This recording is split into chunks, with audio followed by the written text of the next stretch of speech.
I want to share a specific species. Really cool. A lot more color. Straight up fall. Backdrop here though. Eyes are like a lavender color. For the waterfall section, check out the koi fish. For me, it's wild.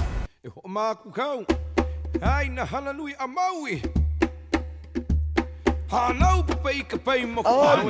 my ohana. It is your boy back with another aquatic adventure. Now, if you're new to the channel, we talk about everything in the aquarium hobby. Banging video for you guys today. And I wanted to share some things with you guys that's going on here in the backyard. Behind me is my 8,500 gallon koi pond, Tiki Falls. Everyone loves the koi pond. As you can see, the beautiful koi fish over my shoulder there. Oh, the pond's looking great, healthy. Fish are doing great. We are literally in the beginning of November. Yeah, straight up fall. And I still got some beautiful blooms, which is rare for us here in Northern California. And you can see the beautiful tropical canna over my shoulder. But I also want to show you guys, I got bird of paradise blooming in November, which is wild. For me, it's wild. It doesn't happen in this area, okay? So let me flip the camera on. I'm gonna go around. I'm gonna show you guys quick little updates here on Tiki Falls, the 8,500 gallon koi pond. All right, first off, we're gonna start. I don't even know what this plant's called, but I'm still getting blooms from this bad boy here. Now, over here by the pond, we have another bird of paradise. Now, this bird of paradise was probably the smallest one I planted, and it's finally getting birds. It's been here for maybe almost 2 years. This right here is a bird that's gonna be forming. Now, the bird is the flower. That's why I'm calling it the bird. So, bird, flower here, another bird is forming right here, and another one right here.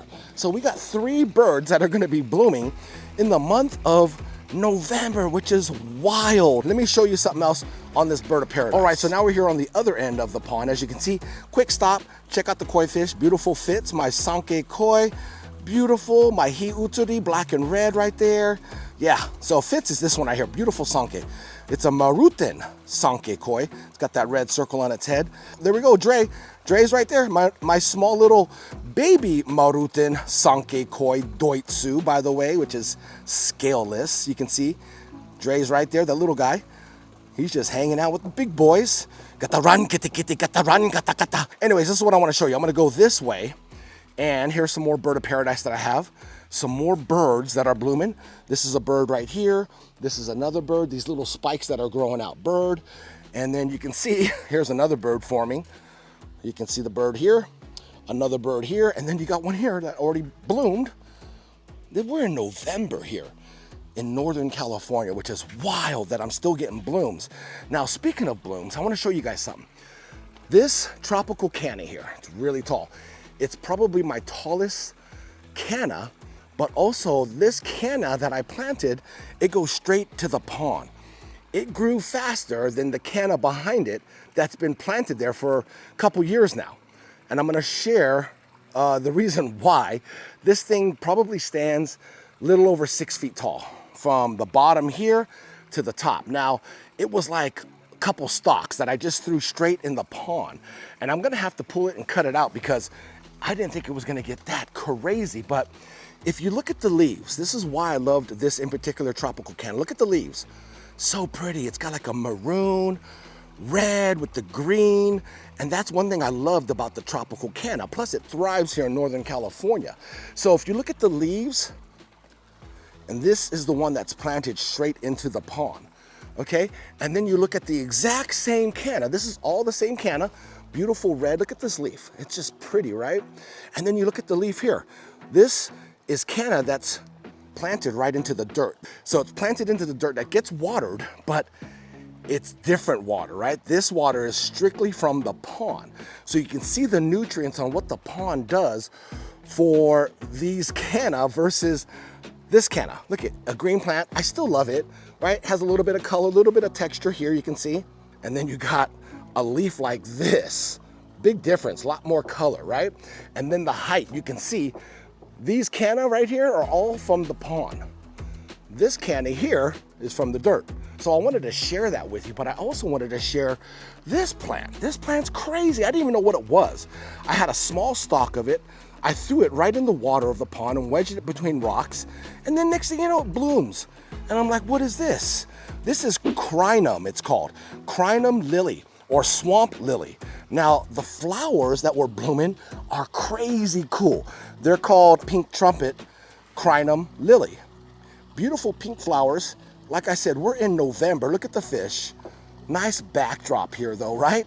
This is a cool plant. Now, I didn't know. I had to do some research on this plant. It gets really big and bushy, sort of like the Fortnite lilies, like that.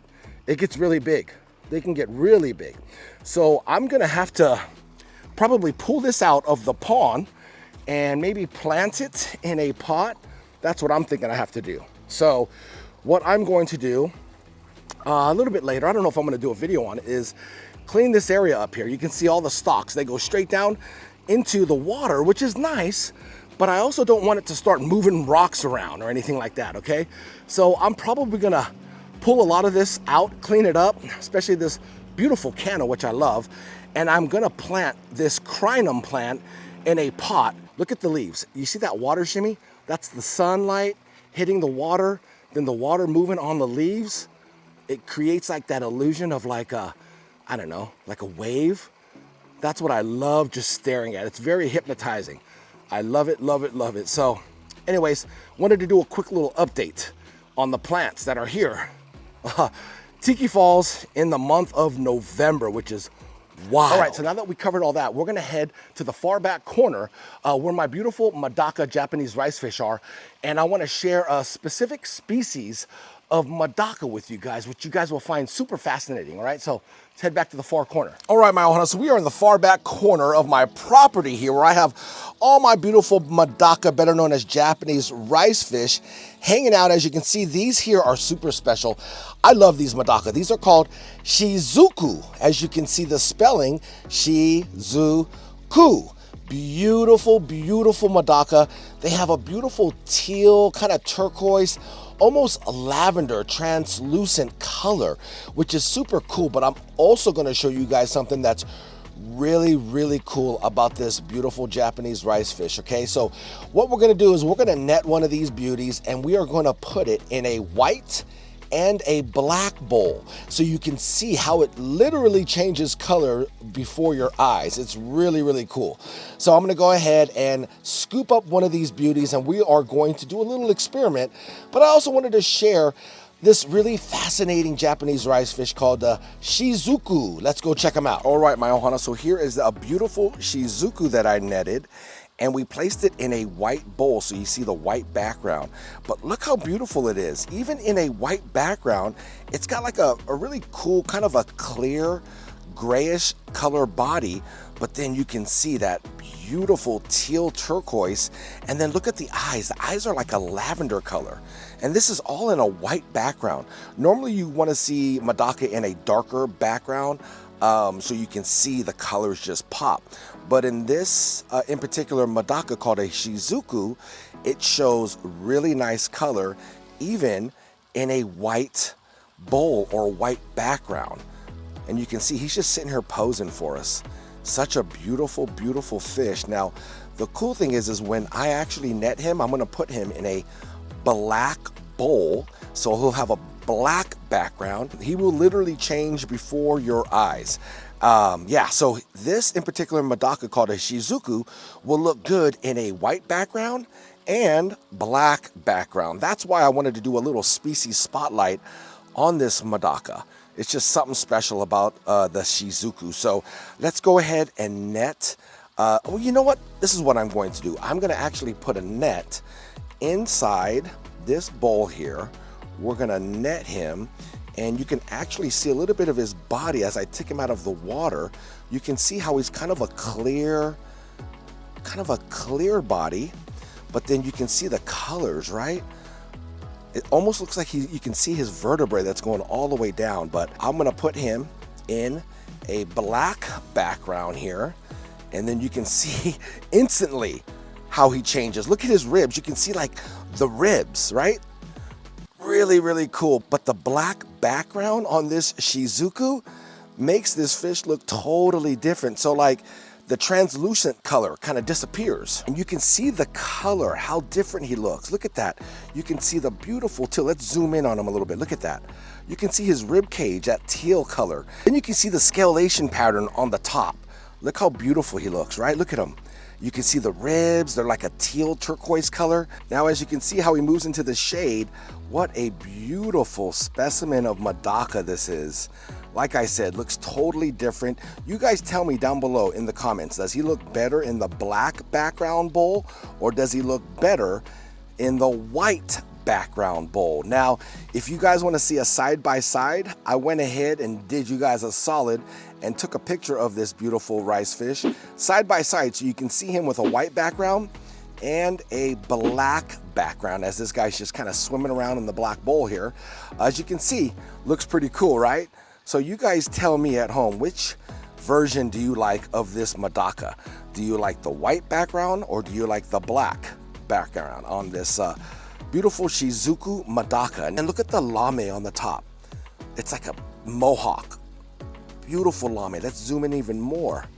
And you can see the eyes are kind of a purple lavender color, but this is a really, really great shot. He's cooperating with us, hanging out. Look at all the way down, almost to the end of his tail, that color. But that's that translucent body, you know? And then that color, that little mohawk of beautiful. Look at that little scalation pattern.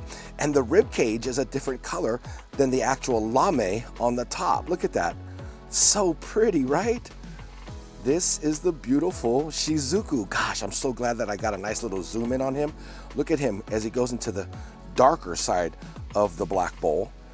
Look at him just light up like a Christmas tree, right? God, love this guy. Okay, so now that we did a quick little update on the beautiful Medaka called Shizuku, which is super rare. I mean, we literally saw a fish change colors right before our eyes with the white background to black background. So, like I said, if you guys want some Shizuku Medaka, go check out my boy, the Medaka LAIR. Give him a follow on Instagram and then DM if you're interested on having them ship them to your house. Only in the US. I'm sorry if you're outside of the country, but it's definitely a fish that you need to have if you collect Medaka. It's a beautiful fish.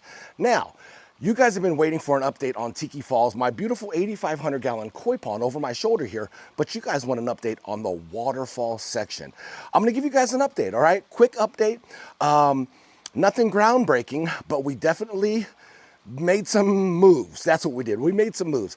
I gotta give a huge shout out to my two younger sons, Makayo and Kona, for helping dad out stage these boulders in an area that's going to be easier for me to handle. Okay, so there was a lot of yelling at the boys, so I just want to let you guys know, hey, boys, I love you. I apologize, all right? But Daddy's a perfectionist, and when I need your help, I just need you to push. So I'm gonna show you guys some footage right now of the area where I had all my boulders staged, okay? So as you can see in this footage, all the various sizes, I have some really cool boulders to choose from to help build this waterfall. But now I'm gonna flip the camera around and I wanna show you this exact same area, what it looks like now. Oh, where'd all the boulders go, right? Check it out, all those boulders. This is the little pile that we have left here. Now these boulders here are a little bit more manageable, so I'm not really concerned. I'll be able to move these into place if I need them. So for the time being, I'm gonna show you guys what I did with all those other boulders here that I moved, okay? So check it out. I chopped up into this, I guess you can say this ramp, okay? It was a real steep hill, so what I did was just pick it down the best I could so it makes it easier to haul these boulders up on the hill here. So I'm gonna take a little walk, as you can see our liner here, and look at all the boulders we staged up here. Crazy, right? So as we walk up here, all these boulders, your boy and his two sons, we moved up in this area. So these are a lot of the boulders that I'm gonna use for the waterfall section. As you can see here. The cool thing, or I should say the cool thing, the difficult thing is working around the landscape. So you see I have a beautiful sago palm here. I also have another sago palm right there, and I didn't want to dig them up. So I'm really, or I should say, I'm literally working around them. Because that's just the way it is, you know? Sometimes you got to work around things, all right? So we got these big boulders up here that we staged. Okay, a lot of these bigger ones I'm gonna keep up here. But for the time being, like this boulder here, I'm gonna position it and move it here. So I left it really here close to this side. We got this one here that I wanna set somewhere in here. Really cool, like cascade areas. As you can see, it's got a bump right there in the middle. It's got a flat side here, flat side there.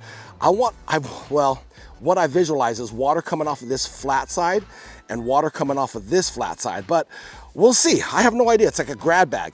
We got another huge big boulder right here, another big one there. Like I said, my 2 younger sons and I, we did some work here. Another big boulder right there, and then also another one here. I mean, they're all big.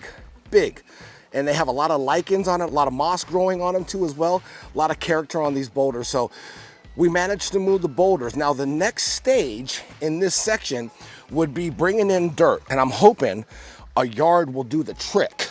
So now that we have all these boulders staged up here, it's gonna be a lot easier for me to move them around by myself. But what I'm going to do is grab my liner and my underlayment that's under the liner, and I'm gonna flip it over this side here and start bringing in all the dirt and making all the excavating with the dirt, rising it up, especially in this section here, because we are trying to run a waterfall right off of this rock. This plant here, this iris, I'm gonna move.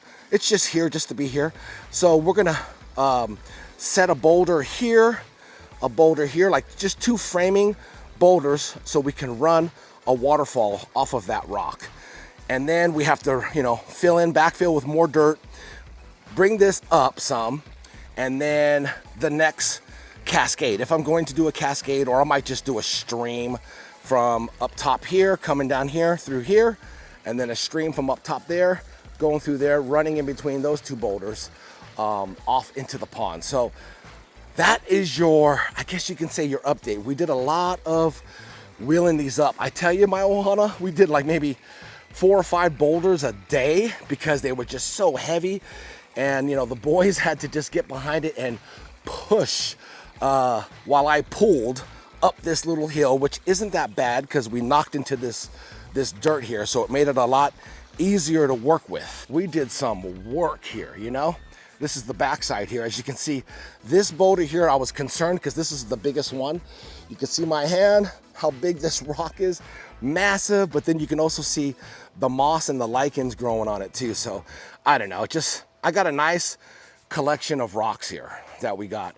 This is the backside of the pond, as you can see.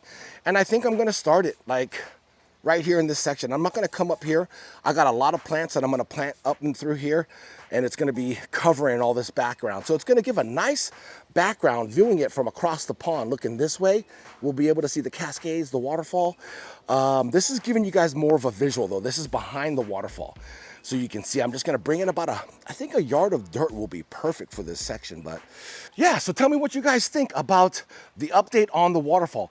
I'm working really, really slow. So like I said, I gotta bring in about a yard of dirt, okay? That's the first step. Yard of dirt this week, probably Wednesday. My father-in-law is gonna help me. He's got a truck, he's got a trailer. I'm gonna go down to the rock yard where they sell the dirt, get a nice, good quality dirt with not a lot of rocks in it, because we're gonna be laying down the pond liner on top of this, this dirt. So I want some really good dirt. It's like, I don't know, I think it's like $27, $28 half a yard. So we're gonna get a yard, so it's gonna be, with tax, probably about 60 bucks for a yard of dirt. And that's gonna help us build up the waterfall. And then, and then we're gonna get waterfall foam. I'm gonna get the professional waterfall foam gun because we gotta do a lot of foaming, and I just didn't wanna get that cheap plastic nozzle. I really wanted a professional grade, and we'll go over that. Once I order it and get that in, I'll go over the steps and the stages. So if you guys wanted to create a waterfall in your backyard DIY style, I'll tell you where I got it, how much it cost, and how the gun works, and it's really cool. So I'm excited for that. So those are the stages, or those are the next steps, okay? So hope you guys can understand the waterfall section now that I kind of showed you. And all the rocks, for the most part, are, whew, they're gonzo. So yeah, there's your little quick little update. I hope you guys enjoyed this video, especially with the Shizuku Medaka Japanese rice fish. Don't forget, go check out my boy, the Medaka LAIR, Jackson. DM him if you're interested. Take care, my ohana. I'll see you guys in that next video. Much love and aloha. Hana